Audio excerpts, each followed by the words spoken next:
you can say that my scientific interest in what we in Europe call football, but which is associate football soccer, started when I shared an office with Peter Krustrup, who's working together with Jens Bangsbo.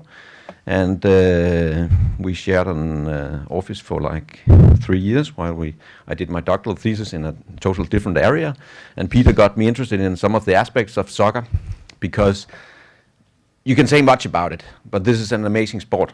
It's played worldwide. It has large implication for health. We've done a lot of studies on how to promote health in untrained people who never played soccer before, middle-aged women, take them in, play soccer, and we see massive improvements, because this game is not just consistent running. You have sprints, you have jumps, you have turns, you have deacceleration, which will impact a lot of different areas. However, today here, I have combined my scientific interest into soccer with my main background within heat physiology to look at mostly performance, development of fatigue, but also what you could say is related to health. How do you recover from this? This project actually started the last conference we had down here 5 years ago. I started to discuss with Sebastian, well, shouldn't we combine forces here to do an experiment that would combine some of the expertises that we have from Copenhagen, doing muscle biopsies. Magni Moore here, who's showing his impressive upper body here, has a large experience in using a MISCO system, different kinds of system, to watch what is actually going on in the matches. And down here you have an amazing facility, or a small facility, however you express it, here where we have a soccer stadium inside, so we could play a control match, same turf, same setup, with these players that we brought down here they are from the Faroe Islands, some of them, and some of them from Denmark. They are semi-professionals. They played in the Champions League qualification, and we brought them down here to do a study where we played a match inside the dome and then a match outside. And then we did various measures that I will take you through as we go through the presentation. So we refer to this as the Doha soccer study. It was some guys from Copenhagen, it was local guys from here, it was people from Aspetar, so we joined forces here. And while I took a shot for the team as a subject in the cycling study, you could emphasize here, Justin, who took, you should say, virtually took a shot from the participating in the study as well here, and also being a researcher on the project. Now this is the temperature measurements that we got during the matches, and they sort of also express the setup. First we played a control match inside, and you can see here when they start, they do a warm-up drills, so they start at a core temperature of 38, then they do the match and they stabilize a core temperature around 35.5 to 7. That is normally, we see that also at lower environmental temperatures, and we have measured this also after competitive games, and it is similar to that. And similar in the second half here. In the halftime, of course, the temperature goes down as they rest. Then we also, at the end of the first half, measured muscle temperature, and that is just the normal 1 degree above your core temperature. You produce heat in the muscles, so they got hotter. In the hot match, what we saw here is that they were able to select their own warm-up as they thought would be appropriate for the... So they warmed up less here, because what we did between the control match and the hot match was that they were allowed to acclimatize, and this is important, for 6 days, to acclimatize with the heat and acclimatize for the brief period that was allowed. So they of course also got some experiences of how they should warm up when they had to play and train and so on. They warmed up less, so they started with a slightly lower core temperature. And what happened during the first half was progressive increase in core temperature, no surprise. And they ended up 39.6 with again a muscle temperature which was approximately a degree higher. Then they had a halftime where they were allowed to go inside into the dome. We had some measurement, blood sample, etc. And then we had the second half, same picture, ending up again 39.6, muscle temperature 1 degree higher. So that was sort of the setup that we had in the two matches. then we wanted to see how does that affect various aspects of match performance. And now instead, because many of these slides have already been shown, so instead of just telling you what is the observation, I will also try to perspective this in reference to what we learned yesterday about short-term performance, sprint.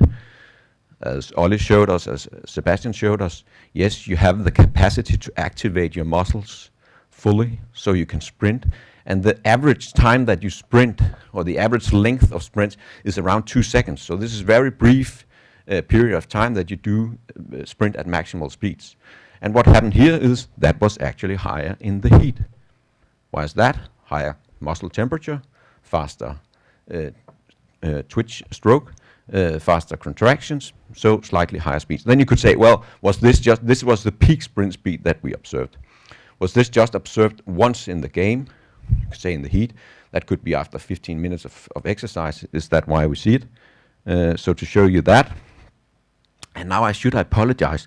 This was a paper that was published by Magni Moore with us here in +1 as the first with the physiological aspects of the game, and he expresses the speed, the peak speed here in kilometers per hour tradition. And you see here, higher here in the first 15 minutes, but also here at the end of the first half when you had the very high core temperature and you achieve approximately similar speed, and also here in the second half you see it. But towards the end of the game it appears that the fatigue that develops also affects peak sprint speed. You can also see here that the length is approximately 20 meters, no difference across the 20 meters with a speed of like close to 10 meters per second. That's the 2 second sprints. So again, no difference. Were we surprised? No, not actually. You can say you always these arrive in the middle of the game where you have a combination of aerobic, but if the aerobic system was sort of fatiguing you because that would be impaired in the heat, then you would suspect that it also would affect sprint speed. So anyhow, we didn't see any difference here, and seen in the light of what we learned from Olivier Girard yesterday, that is quite logical.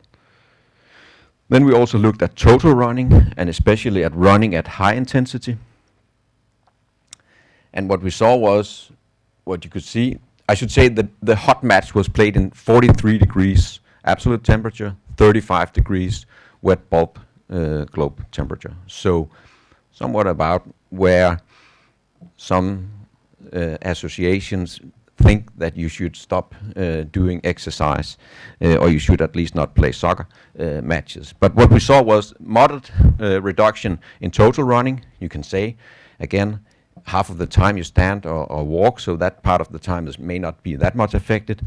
But especially the high intensity running, as we saw, you have a massive load on your cardiovascular system, the ability to do high intensity running, affecting VO2 max, the cardiovascular stress, will affect this, so you will probably be able to do less of this. And we saw that both in the first half and in the second half, and in total we have this quite large difference. Here down here, not a significant difference in the total sprint distance. We saw that the average length of the sprint were the same. So when we see a tendency here to slower, it's because they do fewer of the sprints. But as said, not significantly different across this. Now you could say, well, we were especially interested in this high intensity because it appears that the ability or the success rate of soccer teams is more related to that in particular situations and part of the games, to do very intense work, to push pressure on the opponents and so on, whereas the total running may be less interesting in relation to soccer-specific performance. But I'm not an expert into soccer, so you should discuss that with Magni if you run into him someday. But one of the observations that we did, and that may say that you didn't actually, it was not because you surpassed your aerobic capacity and then you sort of fatigued a lot. We looked at the peak sprint whenever, for an individual player, when that occurred, whether it was during the first part of the game or late in the game, we looked at what was the peak that they did, the most intense 5 minutes of the game, and you can see that is way about, this is the average for a 5 minute period if you divide the 2,000 meters they run of high intensity. So you double that in the most intense periods. And what is very characteristic and which is observed in many matches is that the next 5 minutes after that, when that is played in control matches, you have a massive decrease here. So that is way below the average, half of the average. So that is, you do very intense work for a period, and then you slow down. Either you get a break or you do whatever it is necessary to do that. That is sort of part of the game. Whereas in the heat, this is not so large a magnitude. Actually, the average here in the next 5 minutes is just on average, indicating that you don't wear yourself out as much during the intense period. You don't reach as high peaks. On the other hand, you don't see as large a fatigue index, so the next 5 minutes is not affected as much in the heat. So that may be a way that they try to control. They reduce the amount of of high intensity, and especially in the very most intense parts of the game, to reduce the overall fatigue that will occur. Then we were kind of interesting to see, well, what is the reason, who is the most affected in the hot game? And one way of looking at this is, of course, just comparing how much distance do you cover in the hot game versus how much distance did you cover in the control game. And we see that that is somewhat correlated, but there's a large spread, so it could be that some subjects are more affected in the heat. And I should say that we see the same type of correlation for high intensity running. So the more high intensity running you do in the control game, also the more high intensity you do in the heat. No surprise, you have a larger exercise capacity. But then it could say, well, was this related to absolute core temperature, the core temperature that you achieve? You can see here that the average was like 36.6, but there's a pretty big variation here. But no correlation between this, those who only achieved like 39.2 versus those who achieved 40.2 in core temperature. Their reduction, you couldn't see any difference in this. Neither were there any relation between the lactate concentration observed after the game and the decrease, indicating that those who were having the largest impairment of their aerobic capacity and therefore had to rely on anaerobic were most affected. And dehydration was neither a factor that could predict the reduction here. And it should be said that the average level of dehydration was similar in the two games because they simply drank more during the hot game. And it should be said we had no artificial breaks. They were allowed to drink. They could place water bottles on the sidelines and in the goals and do that.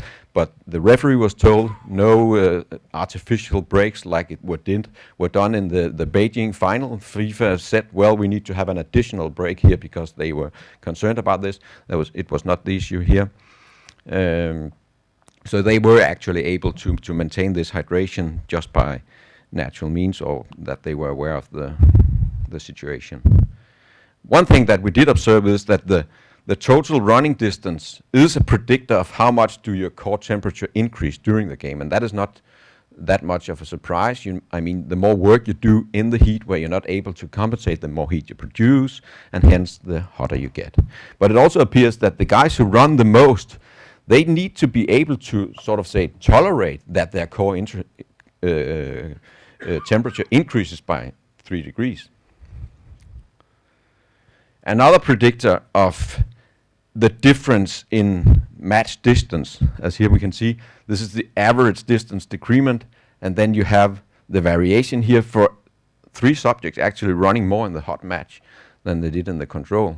We blamed them. We said you got to be, but that's the way it is. There are tactical aspects and so on. And even though we had controlled the 2 matches to be totally equal in tactical aspects, same position played, etc., there's variation here. But on average, we have this reduction here. Then we also looked at the change in hematocrit that they got during the camp, the 6 days that were from the control match until the hot match, indicating the plasma volume expansion that you get. That is, when your hematocrit decreases, it indicates that your plasma volume expands. And then we try to plot this against this, and you can see then that the players who have the largest expansion of their plasma volume during this is also those who performs the best in the heat relatively to the exercise capacity in normal conditions, indicating that it is important how well you adapt during the initial part of this heat acclimatization phase.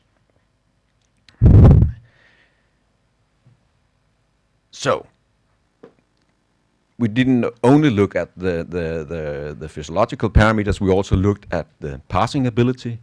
And you can see here, total passes, forward passes, which is sort of a little bit more difficult to do because then you're aggressive, and also crosses into the field. The success rate of them, defined as do you hit an opponent, then it's a failure, or is you interrupted in it, or is it a success?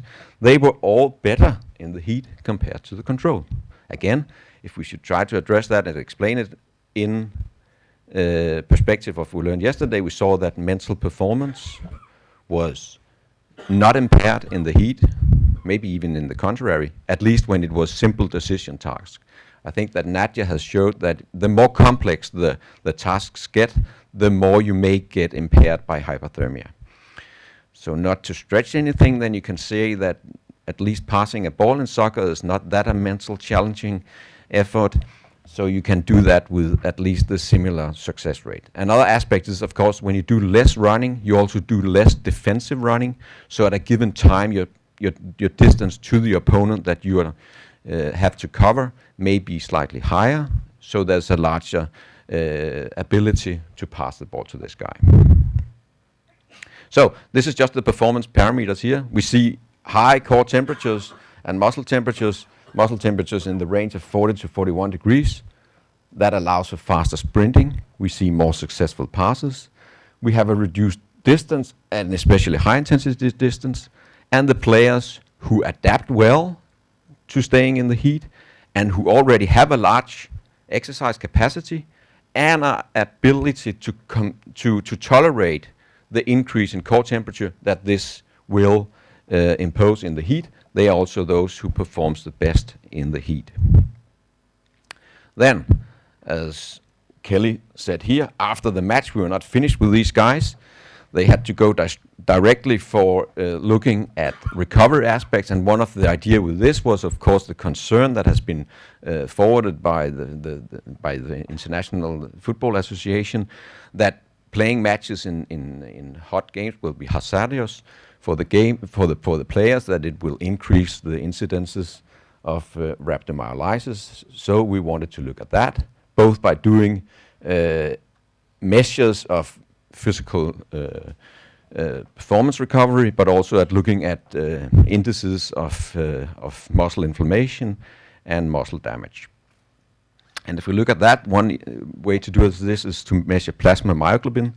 And you can see here that after playing soccer in the heat, but also after playing in a control match, this is observed in many studies, massive muscle indicating massive muscle damage, that you have this come from the muscle, whereas already 24 hours after it appears to be back to normal. And again, this response is not aggravated in the heat. We also looked at the ability to restore glycogen. One of the ideas and what is observed, and where you can say, well, soccer is not just walking. These very intense periods, these very repeated sprints, eccentric exercise that is done, it's an observation that the ability to restore glycogen stores are prolonged. Even here 2 days after, normally if we see this for cyclists, it takes them like 24 hours, then their glycogen levels are back to normal. Whereas when you have done this eccentric exercise, we don't see that glycogen stores are fully replenished until 3 days after. So even here, 48 hours after, there was a lower glycogen level than we had at the baseline, where they hadn't participated in any competitive game for 6 days ahead when we took that muscle biopsy and analyzed it. And we've seen that response. But again, not aggravated in the heat, indicating that whatever takes place in the heat doesn't aggravate the recovery response in aspects related to that. We also looked at serum creatine kinase, indicating muscle inflammation. And you can see here that if anything, the idea is that doesn't peak immediately post, but not until 24 hours post. And if anything, then the response was higher after the control match. So that could indicate that in the control match, where they also did a larger amount of high intensity exercise, then that actually aggravate compared to the control match or to the hot match, the inflammation that takes on in the post recovery period. For functional recovery aspects, we looked at total sprint time in a repeated sprint where they did 3 times 30 meters of sprinting, and we looked at this as baseline, post the match, and you can see here that the match itself induced similar fatigue. It took longer to complete the sprints in both matches. So even though they ran less here in the hot match, the overall fatigue, and which is comparable to what we see in matches, was similar. 24 hours after, still impaired sprint performance after the control match. Also a tendency for this, but actually this was back to not significantly different from the baseline. So if anything, you recover faster from the hot match than you do from the control match. Here, 48 hours after the match, after the last muscle biopsy, they also did an intermittent endurance performance test, and we observed that they could perform similar in that, both after the hot and the control match compared to baseline values, indicating that both sprint performance and intermittent endurance performance were back to normal 48 hours after the matches. So, to conclude this, how does playing soccer in the heat affect performance? Well, clearly it's associated with less running, less total running.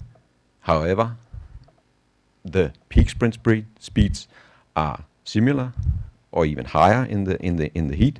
You have more successful passes. I can also tell you that there was scored actually perfectly equally many goals. So the quality of the game, you may say, changes. It becomes less running and maybe more technical, or at least other aspects will become highlighted more. And also very important, it does not compromise recovery, as it didn't elevate markers of muscle damage, or it didn't attenuate the recovery aspects from playing in the heat. And I think here it's very important to say that this was in well-trained, highly trained soccer players, so they are having a high aerobic fitness level, and it was in acclimatized subjects. So they were allowed a period of acclimatization before this investigation was happened, and I think that is important if these conclusions should hold. So last, a thank you to the subjects for their participation, and to all of those of you who have participated in being able to complete these studies. Thank you very much.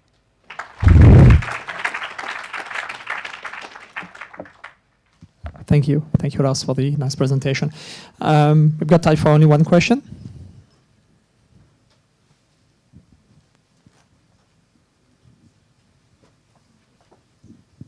Thanks, Lars. Really enjoyed that. I got a quick question about the performance parameters in the heat. Were the absolute number of passes different? I was wondering if the increased success rate for passes is because of the type of passes they choose to do. So if they play more of a short game, and a second sub question to that is it indicative of fatigue or slowing down of the opposition that each team was able to complete more passes in the heat?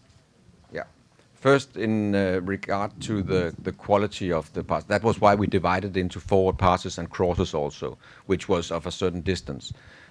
So you could say, yes, it could be that they did easier passes, but we see it on all of the aspects. And the other thing is like, then you have to interpret your results. But I think I agree that it is because when you run less, you also do less defensive running. So at a given time, the distance from an opponent to the guy that you are supposed to do the pass to may be slightly longer. We haven't done actually, I think the Amisco system, we can do these types of analysis, but Magnimo is the guy who is going to do that. Very nice talk, Lars. it struck me that you're passing today, and then yesterday there was some stuff on cognitive performance with heat stress that they showed some improvement. And kind of goes back to an experience I had. I remember many years ago working with psychologists, working with individuals with personal protective clothing in the heat. And when they did the cognitive testing in the heat, you'd expect everything to decline. And in fact, what they observed was that some of the cognitive tests actually went up with the clothing and the heat stress, and then at a point it would just fall apart. But what was explained to me is that sometimes when there's stress involved, that people just put more concentration and effort into completing a task. So that may explain some of the improved passing or some of the slight improvement in cognitive performance. They just pay that extra attention because they know about the distractors. It may be. It may also be that synapses are just faster when you're a little bit hotter.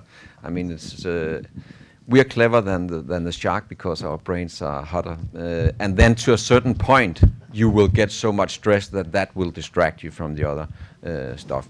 But it could be that for fast sprinting and for fast thinking, it's good to have a hot muscle and a hot brain.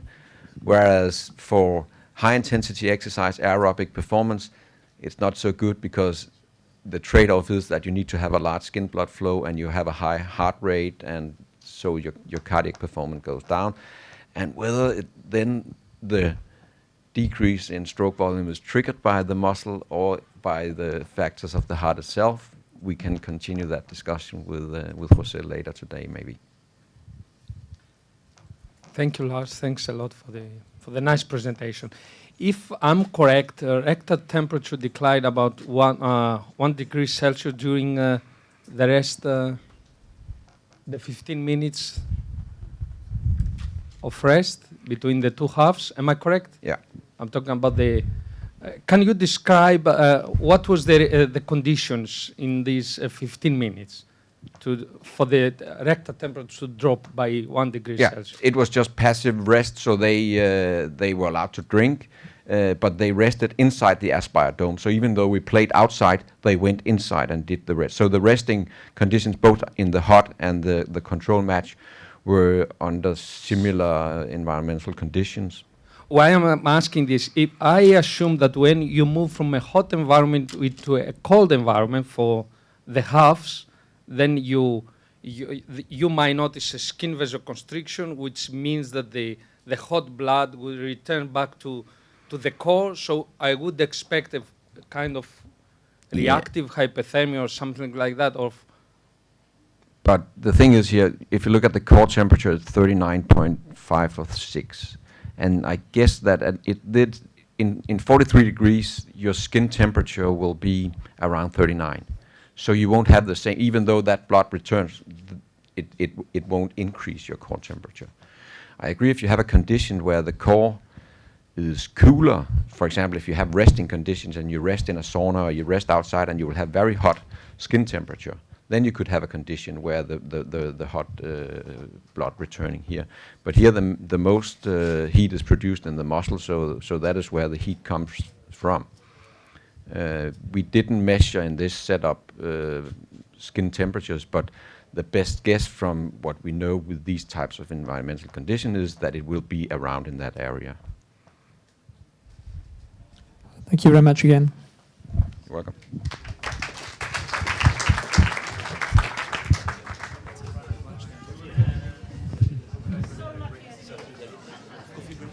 Now it's time for a coffee break for sure.